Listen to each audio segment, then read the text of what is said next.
तो आज हम स्टार्ट करेंगे pair of linear equations in two variable. ये चैप्टर 3 है, क्लास 10 का एनसीईआरटी बेस्ड बुक में है। तो चलिए स्टार्ट करते हैं आज का वीडियो। तो सबसे पहले हम बात करेंगे लीनियर इक्वेशन के बारे में। तो लीनियर इक्वेशन होता क्या है? तो जैसे हमें पता है क्लास 9 में हमने पढ़ा प्रीवियस क्लास में कि लीनियर इक्वेशन मतलब कोई भी एक इक्वेशन जिसका डिग्री 1 हो, उससे हम लोग लीनियर इक्वेशन कहते हैं। तो ये तो हो गया लीनियर इक्वेशन के बारे में। तो अब हम क्या पढ़ेंगे, linear equation in two variable. तो टू वेरिएबल मतलब क्या हो गया, कोई भी इक्वेशन में दो अलग अलग वेरिएबल होना पड़ेगा। जैसे हमें देखिए कॉमन फॉर्मेट क्या है इसका, A X plus B Y plus C equal to 0। So A X plus B Y plus C equal to 0, ये हमारा linear equation in two variables का कॉमन ये फॉर्मेट है। तो यहाँ पे जो देखिए एक्स और जो वाई है ये हमारा वेरिएबल है जिनका वैल्यू हमें नहीं पता। ये हम इंस्टेड ऑफ एक्स और वाई यहाँ पे कुछ भी हो सकता है, हमारा ए से लेके जेड तक कुछ भी हो सकता है। लेकिन जो ए, ये हमारा ए, बी एंड जो सी है, ये हमारा क्या होता है, रियल नंबर होते हैं। ठीक है, तो इसके लिए कुछ कंडीशन है। कंडीशन क्या है कि जो ए और बी है दोनों एक साथ 0 नहीं हो सकते, या आइदर ए हो सकता है, बी हो सकता है, दोनों में से कोई भी 0 नहीं हो सकता है। लेकिन दोनों एक साथ 0 नहीं हो सकते। अगर दोनों एक साथ 0 हो जाएगा तो वो हमारा वो linear equation in two variable नहीं बनेगा। ठीक है, तो जैसे देखिए फर्स्ट पहला जो एग्जांपल है क्या हमारा, 2x plus 3y minus 5√7 equal to 0। So पहला एग्जांपल क्या है, 2x plus 3y minus 5√7 equal to 0। ये भी एक हमारा लीनियर इक्वेशन टू वेरिएबल कैसे हुआ, देखिए x और y हमारा वेरिएबल है। ठीक है, और a का वैल्यू हमने 2 लिया, b का वैल्यू हमने 3 लिया और c का वैल्यू हमने -5√7 लिया। और 5√7 ये एक रियल नंबर है। और देखिए मैंने बोला था एग्जाम्पल जब फॉर्मेट लिखा था तब c का वैल्यू क्या था, +c था। बट जब हमने एग्जाम्पल लिया है तब यहाँ पे क्या बन रहा है, -5√7। तो आप बोल सकते हैं ये तो लीनियर इक्वेशन नहीं हुआ, ये फॉर्मेट में मैच नहीं हो रहा है। देखिए बिल्कुल मैच हो रहा है। यहाँ पे क्या हुआ है, c का जो वैल्यू है, वैल्यू ऑफ c क्या बन गया, 5 -5√7 बन गया। ठीक है, इसीलिए क्या हुआ, जो प्लस सी के बदले वो क्या हो गया, माइनस बन गया। ठीक है, तो फॉर्मेट के हिसाब से तो प्लस है वो प्लस रहा, लेकिन सी का वैल्यू क्या बन गया, माइनस बन गया। तो पहला एग्जांपल के लिए ये तो हो गया सी का वैल्यू, ए का वैल्यू बन गया 2 और बी का वैल्यू बन गया 3।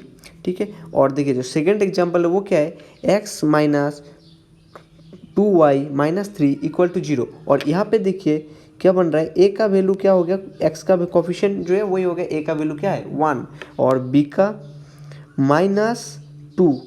ठीक है, क्या बना, बी का -2 और सी का वैल्यू बन गया आपका -3। तो ये हो गया हमारा लीनियर इक्वेशन टू वेरिएबल। और एक देखिए अब x माइनस, अगर x इक्वल टू आपको 2 दिख रहा है, यार आप बोलेंगे ये तो लीनियर इक्वेशन इन 1 वेरिएबल है। जी हाँ, ये 1 वेरिएबल है, लेकिन हम इसे 2 वेरिएबल बोल सकते हैं क्योंकि यहाँ पे b का वैल्यू हमने क्या लिया, 0। ठीक है, b का वैल्यू हमने क्या ले लिया इस कंडीशन में, b का वैल्यू हमने ले लिया 0। तो क्या बन रहा है देखिए equation, x minus 0y equal to 2। तो या फिर बोल सकते हैं हम लोग इसको x minus 0y minus 2 equal to 0।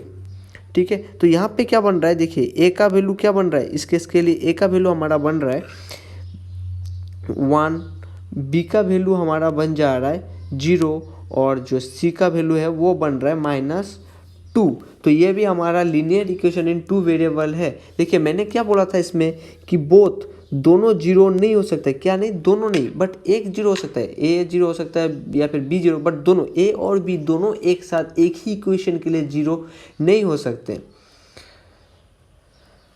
अब देखिए सॉल्यूशन, हमने लीनियर इक्वेशन पढ़ लिया, लीनियर इक्वेशन टू वेरिएबल पढ़ लिया, अब इनका सॉल्यूशन पढ़ेंगे। तो अब किसी भी चीज़ को हम कैसे बोलते हैं कि ये इसका सॉल्यूशन है, तो देखिए कैसे बोले, कोई भी एक सॉल्यूशन के लिए लीनियर इक्वेशन जो टू वेरिएबल है, उनका जो वेरिएबल है एक्स या वाई या फिर कुछ भी हो, कोई भी दो, उनका कोई भी एक वैल्यू के लिए हमारा left hand side equal to right hand side equal होना पड़ेगा। तो देखिए हमने एक एग्जाम्पल ले लिया, फॉर एग्जाम्पल हमारा इक्वेशन क्या है, 2x plus 3y equal to 5। तो इक्वेशन क्या है, 2x plus 3y equal to 5। इसके लिए क्या है सॉल्यूशन क्या होगा, चलिए देखते हैं। मैंने क्या बोला ए पेयर ऑफ वैल्यू, ठीक है, दोनों का एक्स का वैल्यू एक वाई का वैल्यू के लिए भी हमारा इक्वेशन का जो लेफ्ट हैंड साइड है और राइट हैंड साइड दोनों इक्वल होना पड़ेगा। तो सबसे पहले चलिए लिख लेते हैं, हम लेट ले लेते हैं,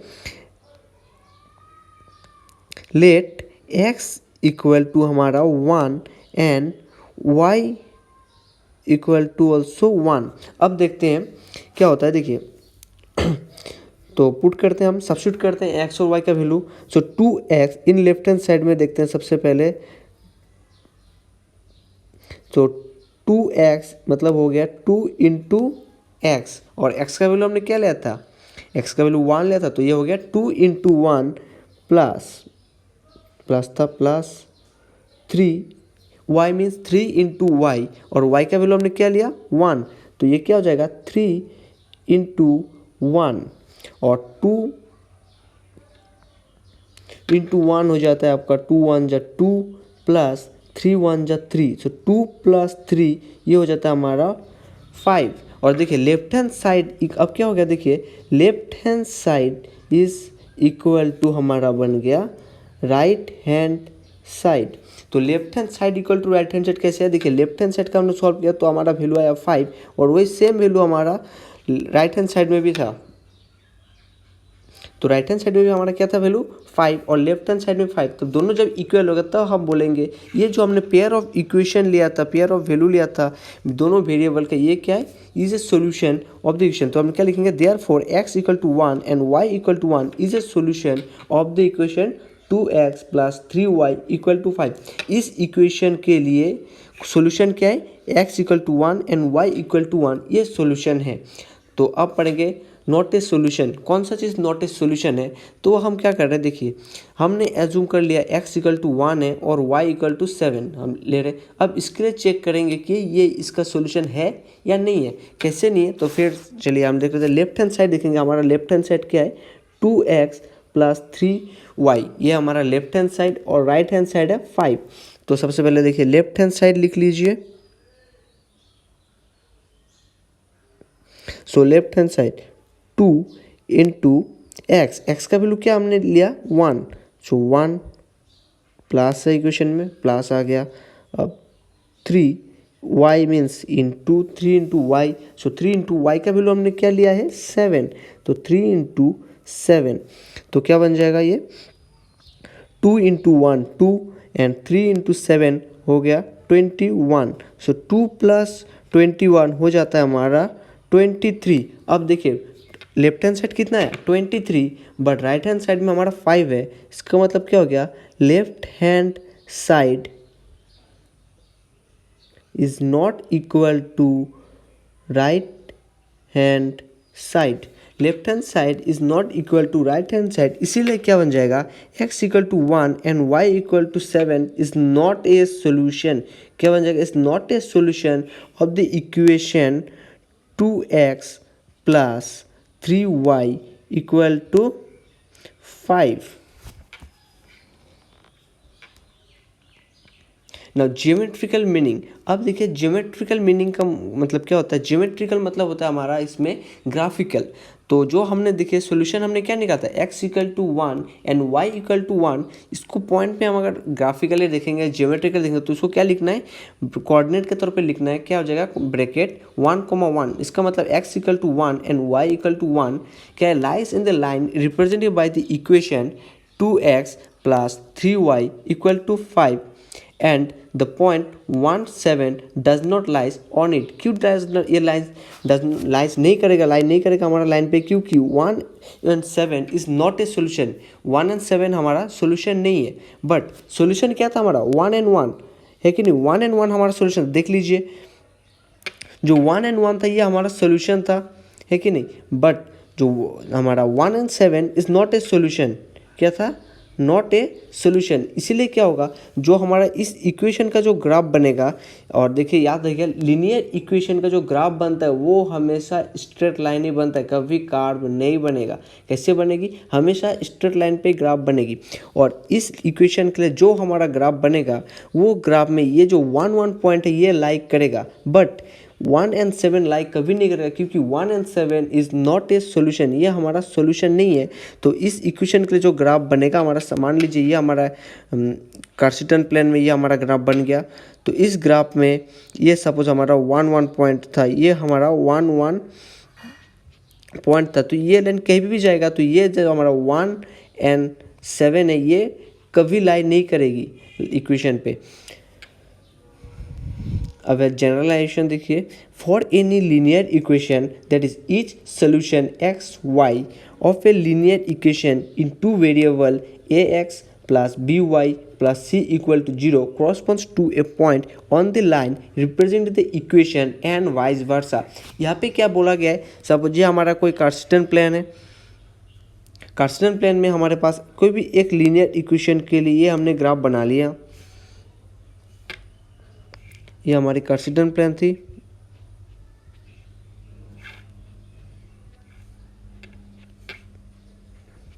ठीक है। इस कार्टेशियन प्लेन में हमने एक ग्राफ ड्रॉ कर लिया। तो इस ग्राफ में हमारा जो भी इक्वेशन के लिए बना था, इक्वेशन हमारा मान लीजिए A X plus B Y plus C equal to 0, इस इक्वेशन के लिए हमने ये ग्राफ बनाया था। तो इस इक्वेशन के लिए जो हमारा सॉल्यूशन निकला था एक्स और वाई का, ये इस ग्राफ में कहीं पे भी ना कहीं पे आपको मिलेगी ही मिलेगी, किसी एक पॉइंट पे तो आपको मिलेगी। बट जो सोल्यूशन नहीं है वो कभी नहीं मिलेगी। तो यहाँ पे क्या बोला है, जो सोल्यूशन होगा कोई भी एक लीनियर इक्वेशन के लिए, तो मान लिए ये इक्वेशन के लिए, इस इक्वेशन के लिए सोल्यूशन है हमारा एक्स वाई, इस इक्वेशन के लिए हमारा सोल्यूशन क्या है एक्स वाई। तो ये एक्स वाई आपको इस ग्राफ में मिल जाएगी, बट जो नई सोल्यूशन नहीं है वो इसमें नहीं मिलेगी। और क्या है, अगर कोई भी सोल्यूशन है हमारा एक्स और वाई, अगर सोल्यूशन है किसी इक्वेशन का, तो ये इक्वेशन जो ग्राफ बनेगा इसी पॉइंट से पास होगी, ठीक है। बोला गया है अगर ये पॉइंट है तो इसी पॉइंट से पास होना पड़ेगा उस इक्वेशन को, उस इक्वेशन का जो ग्राफ बनेगा उसी पॉइंट से पास होगी, ये बोला गया है। और बोला क्या हो सकता है, अगर ये हमारा सोल्यूशन है तो इस ग्राफ में ये मिलेगी, ठीक है। अब हम कब बोलेंगे लीनियर पेयर, तो हमने पढ़ लिया लीनियर इक्वेशन पढ़ लिया। अब लीनियर पेयर क्या है, देखिए लीनियर पेयर का मतलब क्या हो गया, सपोज कोई भी दो लीनियर इक्वेशन हमारे पास है और उन दोनों इक्वेशन का जो वेरिएबल है वो सेम है, एक्स एक्स है या फिर वाई वाई है, X Y A B C D जो भी है। देखिए पहला एग्जांपल देखिए, 2x plus 3y equal to 9, 4x plus 6y equal to 18। इन दो इक्वेशन का देखो आपका वेरिएबल सेम है, एक्स एक्स वाई वाई है, ठीक है। तो इन दोनों इक्वेशन को हम लोग क्या बोलेंगे, लीनियर पेयर बोल सकते हैं। इनको क्या बोल सकते हैं, लीनियर पेयर बोल सकते हैं, या फिर ए पेयर ऑफ लीनियर इक्वेशन बोल सकते हैं। पेयर ऑफ लीनियर इक्वेशन भी बोल सकते हैं हम इसको, क्या बोलते हैं, pair of linear equation in two variable. नहीं तो क्या बोल सकते हैं हम लोग, डायरेक्टली लीनियर पेयर भी बोल सकते हैं इनको। तो और एक एग्जांपल देखिए यहाँ पे, और जैसे हम लोग कोई और भी एक एग्जांपल ले सकते हैं, जैसे मैंने बोला था कि ए से लेके जेड तक सभी वेरिएबल है हमारा। तो हम ले लेते हैं एक example, 5a plus 7c equal to 12, और एक ले लेते हैं हम 2a minus 9c equal to 29। Suppose हम मान लेते हैं, तो इन दोनों इक्वेशन का भी देखिए आपका a और a c एंड c, देखिए दोनों वेरिएबल क्या है, सेम है कि नहीं। a इसमें भी है, इसमें भी है, इसमें c है, इसमें भी c है। तो इन दोनों इक्वेशन को, इन दोनों को क्या बोलेंगे, लीनियर पेयर बोलेंगे।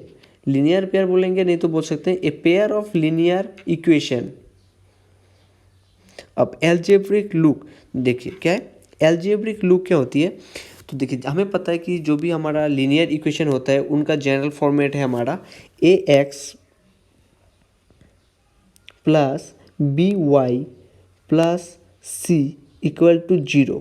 तो जबकि हमारे पास पेयर में है, दो लीनियर इक्वेशन है, तो हम उनको कैसे लिखेंगे, a1x plus b1y plus c1 equal to 0, और दूसरे वालों को लिख लेंगे a2x plus b2y plus c2 equal to 0। और अगर हम और एक 3 लिख रहे हैं तो उसके लिए भी a3x plus b3y plus c3 equal to 0। But ये थर्ड वाला नहीं चाहिए क्योंकि हमारे पास क्या है, पेयर में है, पेयर मतलब दो होता है, तो इसलिए हम दो लिखेंगे। तो इन दोनों के लिए कंडीशन क्या है, जो मैंने पहले ही बोला था कि जो इसके सिले में जब बताया था आपको क्या बोला था मैं, ए बी एंड सी सब क्या है, सभी हमारा रियल नंबर है, सभी क्या है, रियल नंबर्स है। तो इसमें भी क्या होगा, जो A1 B1 C1 A2 B2 C2 सभी रियल नंबर्स ही होंगे। और इनके लिए क्या कंडीशन होगा कि ये जो आपका कंडीशन है इस केस के लिए है कि मैंने बोला था A और B दोनों एक साथ कभी जीरो नहीं होगी, तो इसके लिए कंडीशन है A square plus B square equal to zero is not equal to zero. तो इसके लिए भी क्या बन जाएगा आपकी A1x plus B1y plus C1, इसके लिए क्या कंडीशन बन जाएगी, A1 square plus B1 square is not equal to zero.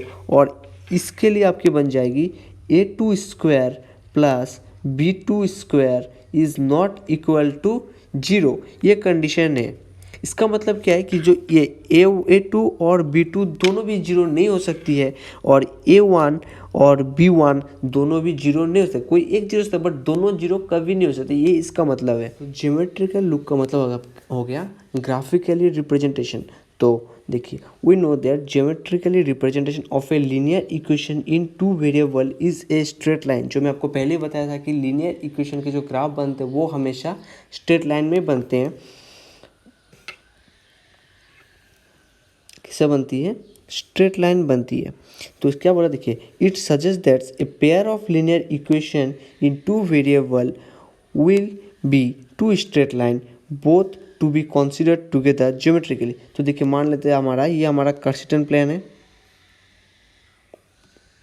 ये बन गया हमारा वाई एक्सिस, और ये बन गया हमारा एक्स एक्सिस, ये ओरिजिन। तो दो हमारा सपोज मान लेते हैं, दो लीनियर इक्वेशन के लिए दो ग्राफ बनेगी, तो कैसे बन सकती है, तो चलिए ये एक हो गई, दूसरी हो गई, ऐसे बन गई। तो ये जो हमारी ऐसे बनेगी, तो इसके लिए हमारा क्या है, तीन पॉसिबिलिटीज है, चलिए देखते हैं उसको। अब ज्योमेट्रिकली रिप्रेजेंटेशन कैसे हमें ड्रॉ करना है। तो सबसे पहला कंडीशन क्या है, the two lines intersect at a single point. तो पहला कंडीशन क्या, हम दोनों बनाया था, तो दोनों के लिए देखिए किसी भी एक पॉइंट पे इंटरसेक्ट कर सकते। तो क्या इन यहाँ पे एक पॉइंट पे इंटरसेक्ट किया, तो देखिए कैसे ग्राफ बनना है। तो हमने पहले देखिए फर्स्ट इक्वेशन हमारा कौन सा है, x minus 2y equal to zero. तो इसके लिए क्या है, तो हमने पहले क्या बनाना है, सोल्यूशन बनाना है। जैसे हमने प्रीवियस क्लास में किया था, हमने सोल्यूशन बनाते थे, तो ऐसे ही सोल्यूशन बनाना है।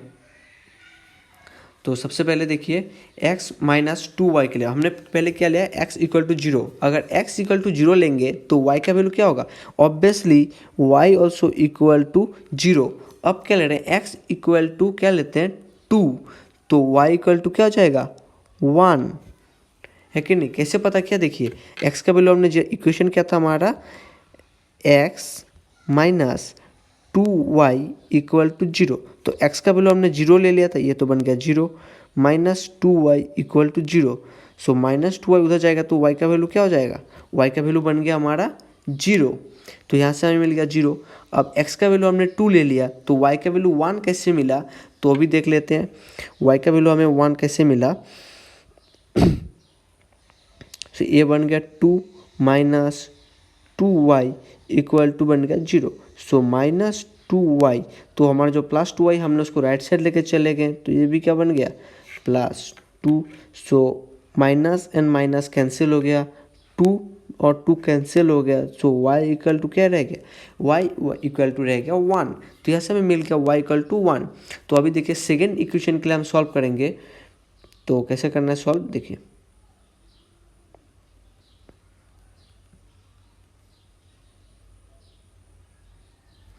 तो अब सेकेंड इक्वेशन क्या हमारा 3x minus 4y plus 20 equal to zero. तो इसके लिए हमने कुछ x के लिए एज्यूम कर लिया वैल्यू, x के लिए क्या एज्यूम कर लिया हमने जीरो, फिर दूसरा 20/3, उसके बाद 2। तो फर्स्ट x के लिए जीरो के लिए क्या हो जाएगा, देखिए 3 इंटू जीरो, ये तो जीरो हो जाएगा आपका। So plus 4y equals to 20। तो 4y इक्वल्स टू 20 यानी y 4 हमारा इधर मल्टीप्लाई है, राइट साइड में लेके जाएंगे तो डिवाइड बन जाएगी वो। तो 20/4 यानी होते हैं 5। तो y का वैल्यू क्या मिल गया हमें? 5। तो अब फिर से देखिए,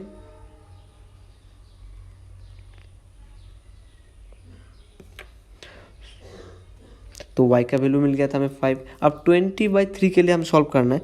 सो 20/3, so 3 into 20/3 plus 4y is equal to 20। So 23 and 3 cancel हो जाएगा आपकी। So 20 plus 4y equals to 20। तो प्लस 20 राइट से जाएगी तो ये बन जाएगी माइनस। सो 20 माइनस 20 यानी हो जाता है आपके 0। तो 4y इक्वल्स टू 0 हो गया। इसका मतलब y का वैल्यू आपका क्या हो गई? y का वैल्यू भी बन जाएगा आपके 0। तो इस केस के लिए y का वैल्यू बन रहे 0। तो अब नेक्स्ट देखेंगे x इक्वल टू 2 के लिए y का वैल्यू क्या आते हैं?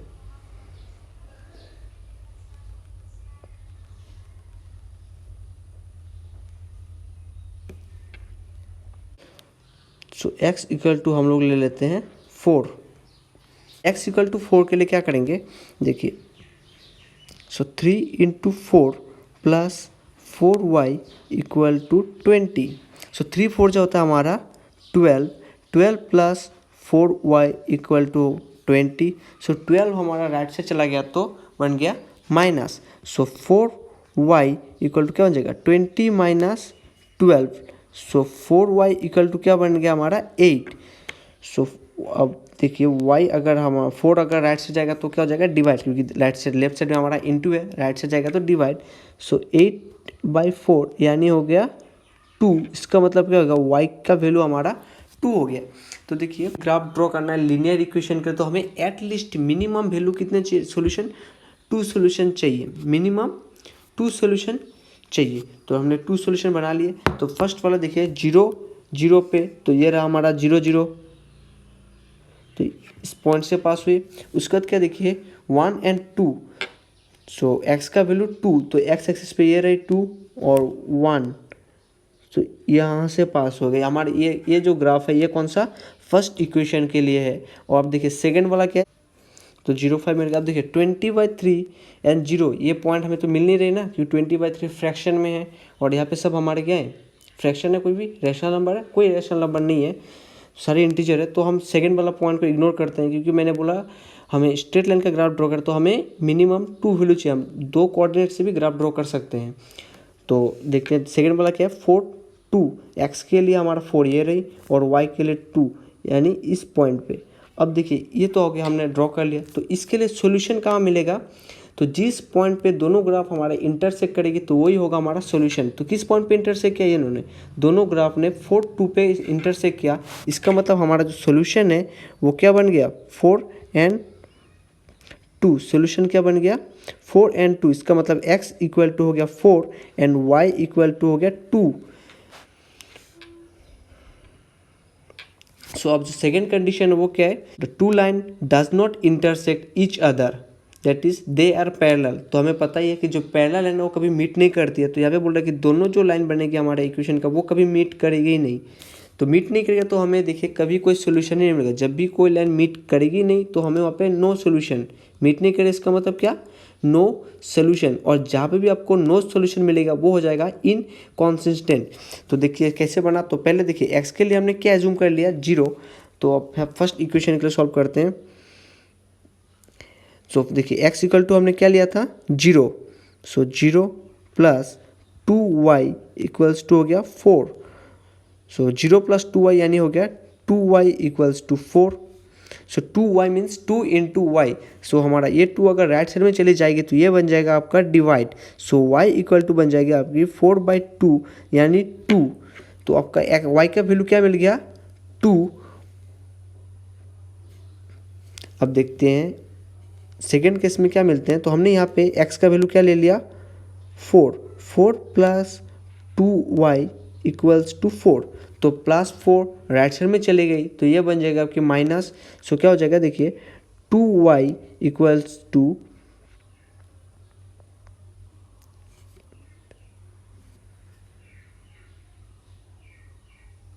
4 minus 4, so 2y, 4 minus 4 0, so 2y equal to 0, यानी y का वैल्यू क्या बन जाएगी 0।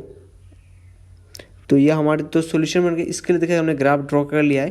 पहला इक्वेशन के लिए पहले देखिए x के लिए 0, y का 2, यानी हो गया ये कोऑर्डिनेट में हमारे ग्राफ बने। और सेकंड देखिए कौन सा है, x के लिए 4 है, y के लिए 0, तो ये रही हमारी पॉइंट। तो हमने ग्राफ ड्रॉ कर लिया इसके लिए। अब सेकेंड वाले इक्वेशन के लिए ग्राफ बनाएंगे। अब इसके लिए सेकेंड इक्वेशन के लिए, तो पहले हमने सेकेंड इक्वेशन के लिए क्या ले लिया है, x का वैल्यू हमने 0 ले लिया है। तो सॉल्व करते हैं। इक्वेशन है हमारा 2x minus 4y equals to क्या आपकी 12। तो हमने x का वैल्यू क्या ले लिया 0, सो 2 इंटू 0 हो जाएगा आपका 2 इंटू 0 माइनस 4। अब y का वैल्यू हमें नहीं पता, तो 4y इक्वल्स टू 12। तो 2 इंटू 0 यानी हो गया आपका 0 minus 4y equals to 12। So minus 4y equals to 12, यानी y इक्वल टू बन जाएगा आपकी 3 माइनस 3।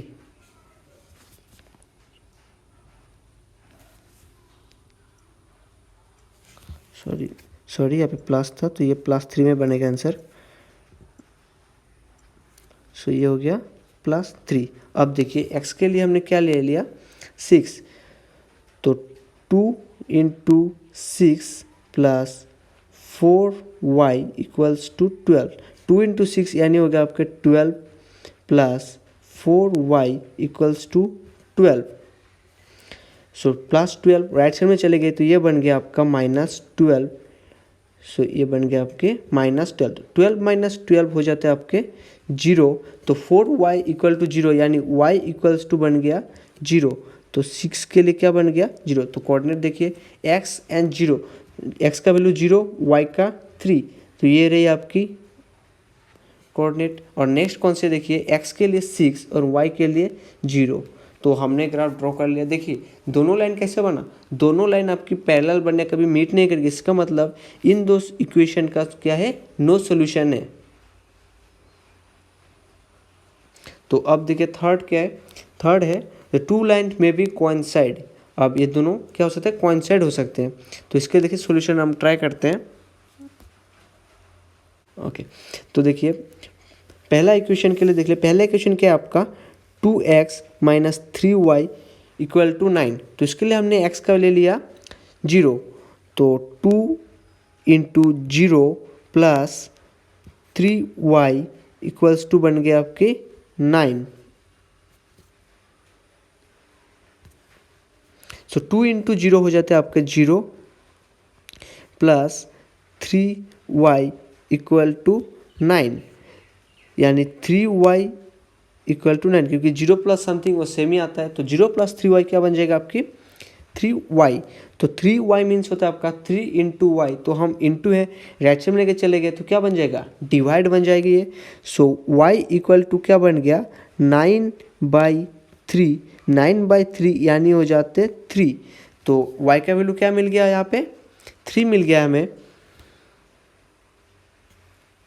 तो अब नेक्स्ट सॉल्व करते हैं। तो हमने x के लिए क्या वैल्यू है 9/2 ले लिया है x का वैल्यू। तो देखते हैं 2 into 9/2 plus 3y equals to 9। So ये 2 एंड 2 कैंसिल हो गई, तो क्या हो गया देखिए 9 प्लस 3y इक्वल्स टू 9। तो +9 हमारा राइट साइड में चले गया, तो ये क्या बन जाएगा माइनस बन जाएगा। तो 9 माइनस 9 यानी हो जाते हैं आपके 0। सो 3y इक्वल टू 0, यानी y इक्वल्स टू क्या बन जाएगा 0। तो चलिए अब हम सेकेंड इक्वेशन को सॉल्व करेंगे।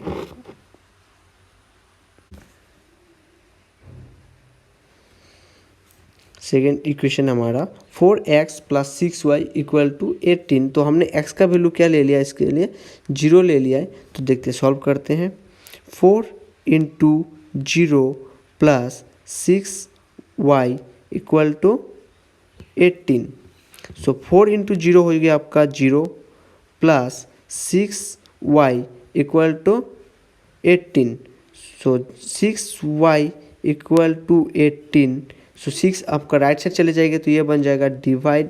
सो 18/6 आपके होते हैं 3। तो इसके लिए भी क्या मिल गया आपको 3। अब नेक्स्ट हमने क्या ले लिया है, x का वैल्यू 3 ले लिया है। तो देखिए 4 into 3 plus 6y equal to क्या बन गया 18। तो 4 इंटू 3 हो जाते हैं आपके 12। 12 प्लस 6y इक्वल्स टू 18। सो 12 आपके राइट साइड चले गए, ये बन गया minus. So 6y equal to 18 minus 12। So 6y equals to आपके क्या बन गए 6 एंड y इक्वल टू क्या बन गया 1। तो चलिए इसके लिए ग्राफ ड्रॉ कर लेते हैं हम। सो फर्स्ट 0 एंड 3, x के लिए 0 y की 3, तो ये रही आपकी वो पॉइंट। एंड नेक्स्ट है 9/2। 9/2 यानी होता है आपकी 4.5। 9/2 यानी होते हैं 4/5। तो देखिए 4/5, तो ये रही हमारी वो पॉइंट। ओके, अब अगली देखिए 0 एंड 3, फिर से यही है हमारा। और नेक्स्ट है 3 एंड 1, तो 3 एंड 1 ये। तो देखिए दोनों इक्वेशन का जो हमारा ग्राफ बना वो एक ही लाइन पे बना, तो इस केस को हम बोलते हैं कोइंसाइड। और जब भी आपकी कोइंसाइड होगी तो हमारा जो सोल्यूशन होगा वो क्या होगा, इन्फिनिटली मेनी सोल्यूशन। यानी इसका हर एक पॉइंट एक सोल्यूशन है। इसका हर एक पॉइंट अपने आप में एक सोल्यूशन है, इसीलिए इसको बोलते हैं हम infinitely many solution. Infinitely many इसलिए बोलते हैं कि इसका हर एक पॉइंट एक सोल्यूशन है, इसलिए इसको बोलते हैं इन्फिनिटली मेनी सोल्यूशन। याद रखिएगा, जब भी आपको सोल्यूशन मिलेगा उसको बोलेंगे कॉन्सिस्टेंट, और जब आपको सोल्यूशन नहीं मिलेगा उसको बोलेंगे इनकॉन्सिस्टेंट। तो आपका जो दो कंडीशन है वो होते हैं कॉन्सिस्टेंट। कौन सी, एक कोइंसाइड वाली और दूसरी जो इंटरसेक्ट करने वाली रहती है। जो फर्स्ट कंडीशन मैंने पढ़ा है इंटरसेक्टिंग, वो होता है कॉन्सिस्टेंट। और आपके जो पैरेलल वाले केस है वो होता है इनकॉन्सिस्टेंट, क्योंकि यहाँ पे कोई सोल्यूशन ही नहीं मिलेगा, दोनों लाइन कभी मीट करेगी ही नहीं। तो अब देखेंगे हमारा 3 कंडीशन हम कैसे बोल दे। हम हमारा इक्वेशन से बोल सकते हैं कि ये जो इक्वेशन है वो हमारा किस तरह का बनेगा। तो पहले देखिए हमने 2 इक्वेशन एग्जाम्पल के तौर पे ले लिया है। पहला इक्वेशन है x minus 2y equal to 0, और जो सेकेंड इक्वेशन है वो हमारा है 3x plus 4y equal to 20। तो इंटरसेक्टिंग का कंडीशन क्या है, a1/a2 is not equal to b1/b2। It's very important for your examination, ये आता ही आता है। तो चलिए देखिए इंटरसेक्टिंग के लिए आपका कंडीशन क्या है, a1/a2 is not equal to b1/b2। तो अब हमने 2 इक्वेशन ले लिया, कैसे इसको पता करना है, सॉल्व करना है। देखिए तो पहले a1 का वैल्यू देखिए क्या है, x का कोफिशिएंट 1, फिर b1 का कोफिशिएंट -2 एंड c1 का कोफिशिएंट आपका 0। ओके, अब a2 का कोफिशिएंट देखिए 3, b2 का कोफिशिएंट है 4, और जो c2 का कोफिशिएंट है वो है -20। तो देखिए a1/a2 का क्या रेशियो आता है, a1/a2 आ गया आपका 1/3, और वही b1/b2 का क्या कंडीशन आ रहा है -2/4 यानी -1/2। अब देखिए 1/3 इज नॉट इक्वल टू -1/2, यानी a1/a2 is not equal to b1/b2। इसका मतलब हो गया जो हमारा जो ग्राफ बनेगा वो कैसा बनेगा, इंटरसेक्टिंग।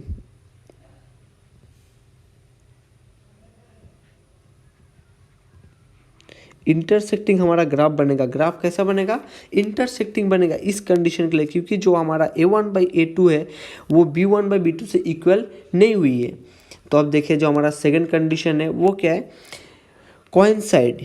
अब नेक्स्ट कंडीशन क्या है, कोइंसाइड। कोइंसाइड के लिए क्या कंडीशन है, a1/a2 है उनका रेशियो इक्वल होना पड़ेगा b1/b2 से, और उनका भी रेशियो क्या होना पड़ेगा c1/c2 से। तो हमने जो देखिए 2 इक्वेशन ले लिया एग्जाम्पल के तौर पे। तो इसके लिए हमें क्या मिल गया, देखिए a1 का जो वैल्यू है वो 2 है, b1 का वैल्यू हमारा 3 है, और c1 का वैल्यू हमारा कितना है 9। A2 का वैल्यू 4, B2 का वैल्यू हो गई 6 एंड C2 की हो गई -18।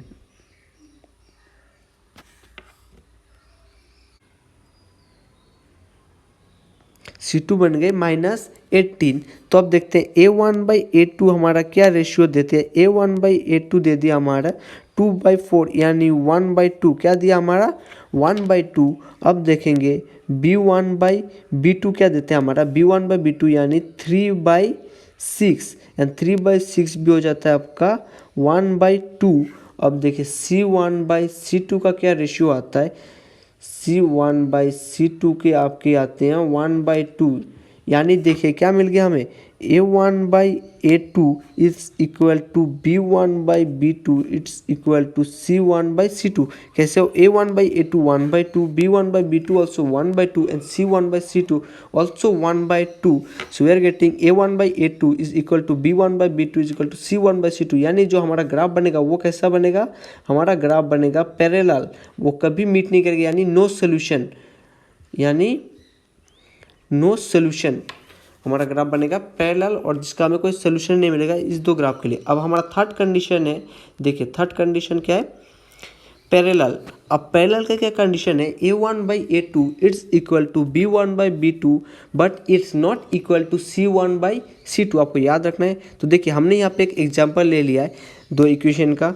तो देखिए इस इक्वेशन के लिए हमारा जो A1 है, A1 हमें मिल रहा है 1, B1 हमें क्या मिल रहा है 2 और जो C1 है वो हमारा हो रहा है -4। सो A2 हमें क्या हो रहा है 2, B2 हमें क्या मिलेगा 4 एंड जो C2 है वो -12। तो देखते हैं सबसे पहले A1/A2 का रेशियो क्या आता है। A1/A2, A1 हमारा 1 और A2 है 2, तो हमें मिल गया 1/2। अब देखते हैं B1/B2, B1 कितना है हमारा 2, B2 हमारा 4 यानी हमें यहाँ से मिल गया 1/2। देखिए A1/A2 हमारा 1/2, B1/B2 ऑल्सो 1/2, दोनों इक्वल हो गया। अब देखेंगे हम C1/C2 को, C1/2, C1 का वैल्यू हमारा है -4, C2 का वैल्यू है -12। तो इसके लिए क्या मिल गया हमें 1/3। C1/C2 कितना आ गया 1/3 यानी क्या हो रहा है देखिए A1/A2 का हमारा 1/2 था, जो B1/B2 भी 1/2 था, तो A1/A2 is equal to B1/B2 हो गया। बट C1/C2 क्या मिल गया हमें 1/3 यानी ये इक्वल नहीं हुआ B1/B2 एंड A1/A2 से। तो जब ये इक्वल नहीं हुआ इसका मतलब जो हमारा ग्राफ बनेगा वो बनेगा पैरेलल। सॉरी यहाँ पे थोड़ा मिस्टेक हो गया था, ये आपके पैरेलल नहीं बनेगा, ये बनेगा कोइंसाइड, कोइंसाइड बनेगा। और ये इन्फिनिटली मेनी सॉल्यूशन होते हैं, मैंने पहले ही बताया था आपको इन्फिनिटली मेनी सॉल्यूशन होते हैं।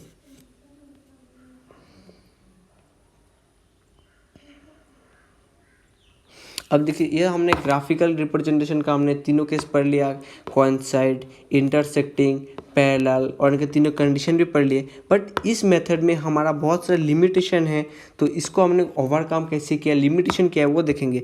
इस मेथड पे हमारा जो लिमिटेशन है वो क्या है, अगर हमारा जो सोल्यूशन है वो रूट में आते हैं, आपका फ्रैक्शन में आते हैं, डेसिमल में आते हैं, तो हम इसको दिखा नहीं पाते, शो नहीं कर पाते, हम हमारा सोल्यूशन नहीं मिल पाता है। तो इसी लिमिटेशन को ओवरकम करने के लिए हमने एल्जेब्रिक मेथड का यूज़ किया।